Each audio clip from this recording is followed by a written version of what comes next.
you have to exist eternally to exist temporal. Things are dualistic. Wherever you find one polarity, there's a polar. Wherever you find one form, there's a polarity. There's a polar opposite end of the stick. So there's a polarity to create that balance. You can't have a light without dark. You can't have dark without light.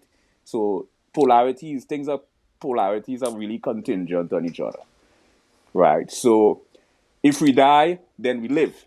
There's an aspect of us that has to live eternally because there's an aspect of us that's temporal. That's a whole deep philosophical question that requires all different subject. Yeah, but if we can live forever, then why don't you just eat whatever you want?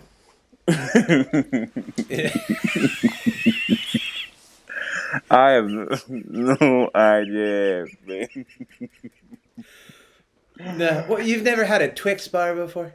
I had Twix bar. I love Snickers and I love Cheetos. When's the last time you had Snickers? Today. Expanding bubble. So we have the sound that propagates at 700 miles per hour. That's amplitude, frequency, that velocity. So you have like this expanding bubble that propagates. Intensity determines the distance at which the accelerator. Presupposition and supposition is not the same. Presupposition is to state or assume beforehand.